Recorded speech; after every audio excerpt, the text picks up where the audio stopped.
இஸ்லாமிய பெண்கள், இஸ்லாமிய கணவன் மனைவி எல்லாம் போகும்போது இந்த ஹோலி பண்டிகையில் அவங்கள ரொம்ப டிஸ்டர்ப் பண்ணுறது, அவங்க மேலே தண்ணி ஊற்றுறது, அவங்க மேலே வந்து கலர் பொடி அடிக்கிறது, இன்னும் சில ஒரு கட்டங்களில் தாண்டி போய் சாணி கரைச்சி ஊற்றுறது, இதெல்லாம் நடக்குது. ஹோலி பண்டிகை முடிஞ்சதுக்கப்புறம் என்ன ஆகுதுன்னா, அயோத்தியில் ஒரு கணவனும் மனைவியும் இந்து சமூகத்தை சார்ந்தவர்களே நடந்து வராங்க. அவங்களையும் இவங்க டிஸ்டர்ப் பண்ணுறாங்க. ஏன் இது வந்து வெறுப்பரசியலோட மனோபாவம் எங்கே போகும் அப்படின்னா, இப்படி தான் யாரை வந்து டார்கெட் பண்ணுறாங்களோ அந்த இதை தாண்டி அது உங்களுக்கும் சிக்கலாகும். சொக்கன் ஒருத்தர் எழுதின புத்தகம் 96ல வெளியே வந்துச்சு. முஸ்லீம்களை பூண்டோடு ஒழிக்க சதி திட்டம்னு சொல்லி ஒரு புத்தகம், சின்ன புத்தகம் தான். 2025ல் இதை வந்து இந்து ராஷ்டிரமாக இதை அறிவிக்கிறதுக்கு அனைத்து வேலையும் செய்வாங்க.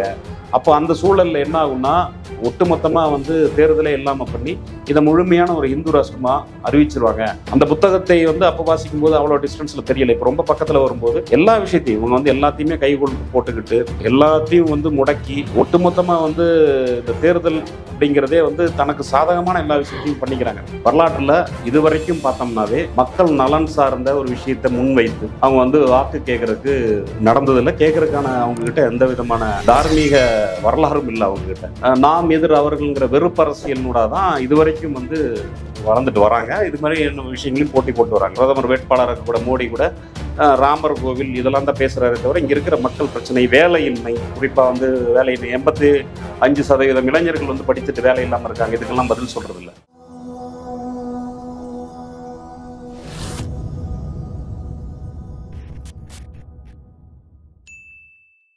வணக்கம் தோழர். வணக்கம். இப்ப இந்தியா கூட்டணி எடுத்துட்டா பல முரண்பாடுள்ள கட்சிகள் வந்து ஒன்றிணைஞ்சிருக்கு. ஒரு ஒற்றை கட்சி பிஜேபியை வந்து எதிர்க்கிறதுக்காக இத்தனை கட்சிகள், முரண்பாடு இருக்கிற கட்சிகளே வந்து இணைஞ்சு எதிராக நின்றுட்டு இருக்கு. அப்போ இந்த பிஜேபி அரசை வீழ்த்துவதற்கான அவசியம் என்ன? இப்போ ரொம்ப முக்கியமான கேள்விதான் இது. ஏன்னா நீங்க சொன்ன மாதிரி எதிரும் புதிருமான உதாரணமா சிவசேனாலாம் உள்ள இருக்கு. இந்த மாதிரி வந்து பல்வேறு கொள்கை ரீதியான ஒரு கூட்டணிப்பா இல்லாம இந்த கூட்டணி வந்து ஒரு செயல்தந்திர கூட்டணியாக தான் சேர்ந்திருக்குங்கிறது தான் இந்த கூட்டணிக்குள்ள இருக்கக்கூடிய பல்வேறு தேசிய தலைவர்களுடைய அறிக்கைகளில் வெளிப்பட்டிருக்கு. திபங்கர் போன்ற சிபிஐஎம்எல் பொதுச்செயலாளர் கூட அதை அறிவிச்சிருக்காங்க. அது ஏன் அந்த மாதிரி ஒரு தேவை ஏற்படுது அப்படின்னா, கடந்த 10 ஆண்டுகளில் இங்கே என்னென்ன நடந்தது அப்படிங்கிற நமக்கு தெரியும். 70 ஆண்டு கால பொதுத்துறை நிறுவனங்கள் வந்து தாரை வார்க்கப்பட்டிருக்கு, வேலையின்மை வந்திருக்கு, வேலையின்மை நடந்திருக்கு, எல்லாத்தையும் மதத்தின் பேரால பூசி முழுகுதுன்னு நடந்திருக்கு. எல்லாத்தையுமே வந்து மதம் மட்டுமே காரணமாக வச்சு நடக்குது. இன்னொரு பக்கம் பார்த்தீங்கன்னா பல லட்சம் கோடிகள் வந்து பெயில் அவுட் பேக்கேஜுங்கிற பேரில், அதாவது அவங்களுக்கு வந்து ரைட் ஆஃப் பண்ணிப்படப்படுது. நிர்மலா சீதாராமன் அதை பற்றியெல்லாம் சொல்லும்போது அது ரைட் ஆஃப்னு சொல்லி அதுக்கு தனியாக விளக்கமாக கொடுத்தாங்க. இது வரைக்கும் இல்லாத விளக்கமெல்லாம். அதே சமயத்தில் மாணவர் கடன் வந்து அந்த விஷயங்கள் ரத்து செய்யப்படுது. இப்படி அடிப்படையில் ஒரு பக்கம் மக்கள் விரோத அரசாக இது வந்து இயங்கிட்டு இருக்கு. இன்னொரு பக்கம் இதே மக்களுக்குள்ள பல்வேறு பிளவுகள். நீங்க இந்த 10 வருஷத்துல தான் வந்து கும்பல் படுகொலைகள், அக்லாக் ஆகட்டும், ஜுனைத் ஆகட்டும், இன்னும் பல சமீபத்தில் நடந்த கொலைகள் வரைக்கும், அந்த ஜெய் ஸ்ரீராம் முழக்கம் போட்டு நடக்கப்பட்ட கொலை வரைக்கும் நடந்த விஷயங்கள் எல்லாமே வந்து இந்த 10 ஆண்டுகள் இந்த மக்கள்கிட்ட ஊன்றி உருவாக்கப்பட்ட இந்த வெறுப்பரசியலோட விளைவு தான். இந்த விளைவு எந்த அளவுக்கு போகுது அப்படின்னு பார்த்தீங்கன்னா, நம்ம சமீபத்தில் ரொம்ப வைரலாச்சு. நம்ம ஊடகங்கள், சமூக ஊடகங்கள் எல்லாத்தையும் பார்த்துருப்போம். இஸ்லாமிய பெண்கள், இஸ்லாமிய கணவன் மனைவி எல்லாம் போகும்போது இந்த ஹோலி பண்டிகையில் அவங்கள ரொம்ப டிஸ்டர்ப் பண்ணுறது, அவங்க மேலே தண்ணி ஊற்றுறது, அவங்க மேலே வந்து கலர் பொடி அடிக்கிறது, இன்னும் சில ஒரு கட்டங்களில் தாண்டி போய் சாணி கரைச்சி ஊற்றுறது, இதெல்லாம் நடந்துச்சு. ஹோலி பண்டிகை முடிஞ்சதுக்கப்புறம் என்ன ஆகுதுன்னா, அயோத்தியில் ஒரு கணவனும் மனைவியும் இந்து சமூகத்தை சார்ந்தவர்களே நடந்து வராங்க. அவங்களையும் இவங்க டிஸ்டர்ப் பண்ணுறாங்க. ஏன் இது வந்து இந்த கும்பல் மனோபாவம், இந்த வெறுப்பரசியலோட மனோபாவம் எங்கே போகும் அப்படின்னா, இப்படி தான் யாரை வந்து டார்கெட் பண்ணுறாங்களோ அந்த இதை தாண்டி அது உங்களுக்கும் சிக்கலாகும் அப்படிங்கிறத இதை நம்ம புரிஞ்சுக்க வேண்டியிருக்கு. அதனால இது வந்து ஏதோ இஸ்லாமியர்களுக்கு, தலித்துகளுக்கு, கிறிஸ்துவர்களுக்கு எதிரான ஒரு அரசு அல்ல. இவங்களுடைய அரசியல் சொல்லாடல்கள், இவங்க வந்து விளைவிக்கிற கருத்தியல்கள் எல்லாமே கடைசியாக அடுத்த கட்டத்துக்கு எங்கே வரும்னா, ஒவ்வொரு பாமரனையும், ஒவ்வொரு இதை ஆதரிக்கிறவங்க குடும்பத்தையும் பாதிக்குங்கிறத இவங்க புரிஞ்சுக்க வேண்டியிருக்கு. முஸ்லீம்களை பூண்டோடு ஒழிக்க சதி திட்டம்னு சொல்லி ஒரு புத்தகம், சின்ன புத்தகம் தான். நான் ஸ்கூல் படிச்சுட்டு இருக்கிற டைமில் கிடைச்ச புத்தகம். அந்த புத்தகத்தில் இவங்க வந்து 1925 வந்து ஆர்எஸ்எஸ் கட்டமைக்கிறாங்க. ஆர்எஸ்எஸ் வந்து பின்னிருந்து இது இயக்குது. அவங்க தான் வந்து ஜனசங்கம், பிஜேபி எல்லாம் உருவாக்குனது. 2025 இதை வந்து இந்து ராஷ்டிரமாக இதை அறிவிக்கிறதுக்கு அனைத்து வேலையும் செய்வாங்க. அப்போ அந்த சூழலில் என்ன ஆகும்னா, ஒட்டுமொத்தமாக வந்து தேர்தலே இல்லாமல் பண்ணி இதை முழுமையான ஒரு இந்து ராஷ்டிரமாக அறிவிச்சிருவாங்க. ஏன்னா இப்போ தேர்தல்லாம் இல்லாமல் இருந்ததுன்னா எப்படி இருந்திருக்குன்னா, ஒருவேளை நம்ம பக்கத்தில் நேபாளலாம் இருந்தில்ல முதல்ல, இப்போ இல்லை, முன்னாடி இருந்த நேபாள் போன்ற ஒரு இந்து ராஷ்டிரமாக அறிவித்து இந்த படிநிலைகள்லாம், அந்த ஹைரார்கி, இந்த வர்ணாசிரமம் இதெல்லாம் இங்கே செயல்படுத்துவாங்க அப்படிங்கிறது தான் சொக்கன் எழுதியிருந்தார். அந்த புத்தகத்தை வந்து அப்போ வாசிக்கும் போது அவ்வளோ டிஸ்டன்ஸில் தெரியலை. இப்போ ரொம்ப பக்கத்தில் வரும்போது எல்லா விஷயத்தையும் இவங்க வந்து எல்லாத்தையுமே கைகொள்ளுக்கு போட்டுக்கிட்டு எல்லாத்தையும் வந்து முடக்கி ஒட்டுமொத்தமாக வந்து இந்த தேர்தல் அப்படிங்கிறதே வந்து தனக்கு சாதகமான எல்லா விஷயத்தையும் பண்ணிக்கிறாங்க. சாதாரண மக்கள்கிட்ட இவிஎம் மிஷின் பற்றின பயம் இருக்குது. இவங்க ஒருவேளை ஜெயிச்சிட்டா கூட தகுடு தத்தம் பண்ணுவாங்களான்னு. அதை தாண்டி பல்வேறு அரசியல் விமர்சனங்கள் சொல்கிற விஷயங்களில் தேர்தல் கமிஷன் இவங்க கைக்குள்ளே வச்சுருக்காங்க, நீதித்துறையை கைக்குள்ளே வச்சுருக்காங்க, காவல்துறையை கைக்குள்ளே வச்சுருக்காங்க, எல்லா அரசு நிறுவனங்களையும் கைக்குள்ளே வச்சுருக்காங்க. அதோடைய இதாக தான் கோயம்புத்தூரில் கூட என்ன சொல்கிறாங்கன்னா, இங்கே வந்து தேர்தல் காவல்துறை கண்காணிப்பாளராக போடப்பட்டிருக்கிறவங்க, காவல்துறைக்கு அதிகாரியாக போட்டிருக்கிறப்ப தேர்தல் பரப்புரைக்கான இதில் போட்டிருக்கிற நபர் வந்து ஐபிஎஸ் வந்து அண்ணாமலையோட பேட்ச் நண்பருங்கிறாங்க. அப்போ இதுக்குள்ளேயெல்லாம் வந்து நம்ம வந்து சந்தேகப்படுற விஷயங்கள் இருக்குது. அதனால தான் நீங்கள் வந்து குறைந்தபட்சம் வந்து இது போலி ஜனநாயகம்னு சொல்லிட்டு இருக்கிற கட்சிகள் கூட இந்த அவசியமாக இந்த போலி ஜனநாயகத்தையாவது காப்பாற்ற வேண்டிய சூழல் இருக்குங்கிறனால இதை ஆதரிக்க வேண்டிய இதுக்கு தள்ளப்படுறாங்க. இங்கே வந்து முதலாளித்துவத்திற்கு மாற்று சோசியலிசம்னு சொல்கிற முதலாளித்துவ கட்சிகளுக்கு எதிராக களமாடிட்டு இருந்த கட்சிகள் கூட இன்னைக்கு பேராபத்தாக உடனடியாக முன்னாடி நிற்கிறது அப்படிங்கிறது பாசிசமாக இருக்கிறனால அதை வீழ்த்திட்டு அடுத்த கட்டமாக வந்து மற்ற பிரச்சனைகளுக்குள்ளே பார்க்கலாங்கிறனால, ஏன்னா மூச்சு விடுறதுக்கான ஸ்பேஸாவது வேணும், அது கூட இல்லாமல் பண்ணிடுவாங்கங்கிறனால தான் இந்த பயம். இந்த பயம் ஏன் வருது அப்படின்னா, நீங்கள் சிஏ, என்ஆர்சி போன்ற பல்வேறு விஷயங்கள் எடுத்துக்கங்க, எல்லாமே மக்களை வந்து ரொம்ப அந்த மூச்சு விடுறதுக்கான கேப்னு சொல்கிறோம்ல, அது இருக்கிற மாதிரியான ஒரு விஷயம்தான். அதனால தான் வந்து ஆரம்பத்தில் மோடியோடைய பிரவேசம் வந்ததுக்கப்புறம் 2019 முன்னாடி 14 வந்ததுக்கப்புறமே 2.0 அப்படின்னு இவங்க பிரச்சாரம் பண்ணும்போதே பல்வேறு அமைப்புகள் இங்கே வந்து பாஜக உள்ள வந்துடும் அப்படிங்கிற ஒரு அரசியல் முழக்கத்தை முன்வைத்தாங்க. இன்னைக்கு அதை வந்து பாஜகவை ஆதரிக்கிற அல்லது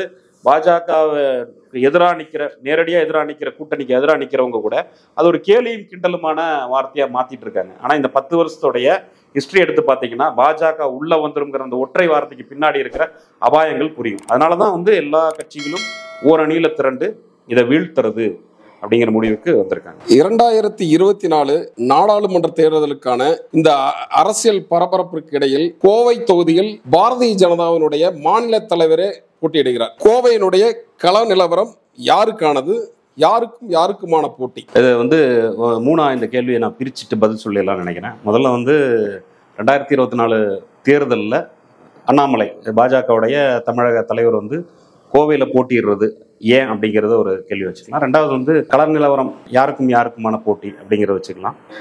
மூணாவது கேள்வி வந்து யாருக்கு வாய்ப்பு இருக்குங்கிறத புரிஞ்சுக்கலாம். போட்டி யாருக்கு இடையில இருக்கு, மூணாவதா யாருக்கு வாய்ப்பு இருக்குங்கிற மாதிரி அதை பிரித்து பார்த்துக்கலாம்னு நினைக்கிறேன். பொதுவாக வந்து பிஜேபி நம்ம வந்து வரலாற்றில் இதுவரைக்கும் பார்த்தோம்னாவே எங்கேயுமே மக்கள் நலன் சார்ந்த ஒரு விஷயத்தை முன்வைத்து அவங்க வந்து வாக்கு கேட்கறதுக்கு நடந்ததில்லை. கேட்கறதுக்கான அவங்கக்கிட்ட எந்த விதமான தார்மீக வரலாறும் இல்லை, அவங்கக்கிட்ட சொல்கிறதுக்கும் எதுவும் இல்லை. அதனால் திரும்ப அவங்க என்னன்னா நாம் எதிர் அவர்கள்ங்கிற வெறுப்பரசியல்னூடாக தான் இதுவரைக்கும் வந்து வளர்ந்துட்டு வராங்க. இது மாதிரி என்ன விஷயங்களையும் போட்டி போட்டு வராங்க.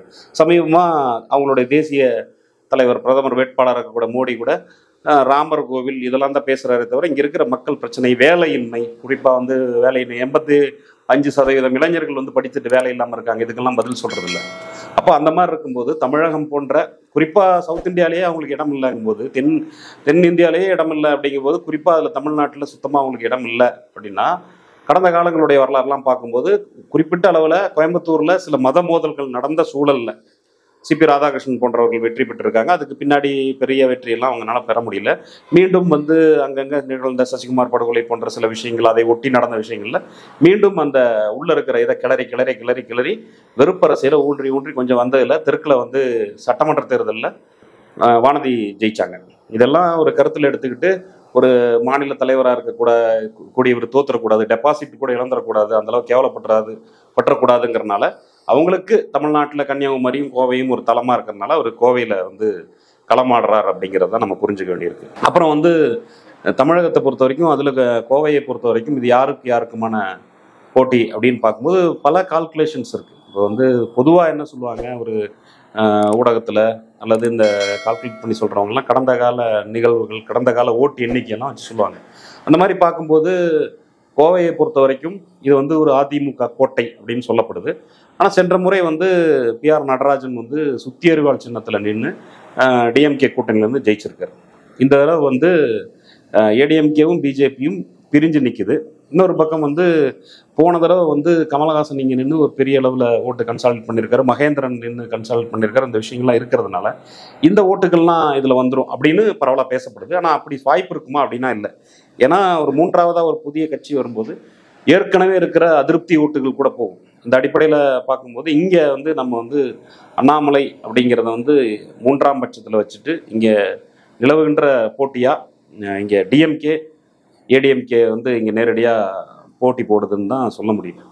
இதில் களத்துக்கு போன கள அனுபவங்கள்லேருந்து பேசுகிறதா இருந்தாலும் நமக்கு அதுதான் புரியுது. என்ன காரணம் அப்படின்னா சிறு குறு தொழில் முனைவோர் சங்கம் முதல் கொண்டு அவங்க நிறைய நம்மகிட்டையும் பேசுகிறாங்க. இன்டர்வியூஸ்லாம் வந்திருக்கு. காம்ரேட் டாக்கீஸ்ல எல்லாம் இன்டர்வியூஸ்லாம் கொடுத்துருக்காங்க. இங்கே இருக்கிற இந்த ஸ்மால் ஸ்கேல் இண்டஸ்ட்ரீஸ் அமைப்புடைய பொறுப்பாளர்கள்லாம் கூட இன்டர்வியூ கொடுத்துருக்காங்க. அவங்க எல்லாருக்குமே வந்து இந்த அரசுடைய பொருளாதார கொள்கை, தவறான பொருளாதார கொள்கையினால மிகப்பெரிய அளவில் பாதிப்புகள் நடந்திருக்கு. ஜிஎஸ்டியில் நிறைய பாதிப்புகள் நடந்திருக்கு. இந்த மாதிரியான விஷயங்கள் எல்லாம் இருந்தனால அவங்க வந்து அதில் வந்து இன்னொரு முறை இந்த ஆட்சிக்கு வந்து இந்த தவறான பொருளாதார கொள்கையினால இந்த சிறு குறு தொழில்களே அழிந்து போயிருங்கிற நம்பிக்கையில் இருக்கிறனால அவங்கெல்லாம் அதுக்கு எதிராக இருக்காங்க. அடிப்படையாக இருக்கிற மக்களும் வந்து ரொம்ப தொழிலதிபர்கள் தாண்டி அடிப்படையாக இருக்கிறவங்களுக்கு என்ன பிரச்சனைனா கேஸ் சிலிண்டர்லேருந்து பெட்ரோல்லேருந்து எல்லாமே கண்ணா பின்னான்னு ஏறி போயிருக்கு. இன்னொரு பக்கம் கோவை மாதிரியான விஷயங்களில் மக்கள் பெருமளவு மத மோதல்களும் பார்த்து சகிச்சு போயிட்டனால இனிமேல் அது வேண்டாம், மத மோதல்கள் மத வெறுப்புக்கெல்லாம் இடம் கொடுக்கக்கூடாதுன்னு பெரும்பான்மை மக்கள் நினைக்கிறாங்க. இந்த சைடும் கொஞ்சம் அந்த சைடு கொஞ்சமாக சிறு கூட்டமை இவங்களோட இருக்கலாமே தவிர பெரும்பான்மை மக்களுக்கு அதில் உடன்பாடு இல்லை. அப்படிங்கிறனால அவங்களும் வந்து அதுலேருந்து வெளியேறிடுவாங்க அப்படிங்கிறது.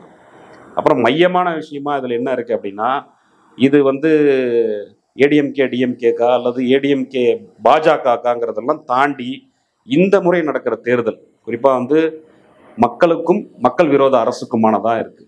ஏன்னா பாஜகவை தவிர வேற யார் வேணா கூட ஜெயிக்கலாங்கிற இடத்துல இருந்தால் பிரச்சனை இல்லை. இல்லைன்னா அது ரொம்ப சிக்கலான ஒரு சூழல். அப்படிங்கிறனால தான் பல்வேறு அமைப்புகள் வந்து இந்த தேர்தலில் பாஜகவை வீழ்த்துவதற்கு ஓரணியில் நிற்கிறாங்க. எதிரும் புதிருமா இருந்தவங்க கூட ஓரணியில் நிற்கிறதுக்கு இதுதான் காரணம். இந்த அடிப்படையில் தமிழகத்தில் மட்டுமல்ல ஒட்டுமொத்த இந்தியாவிலையும் இந்த ஆட்சி தூக்கி எறியப்படணும். மக்களுக்கான ஒரு நல்ல அரசு மலரும்.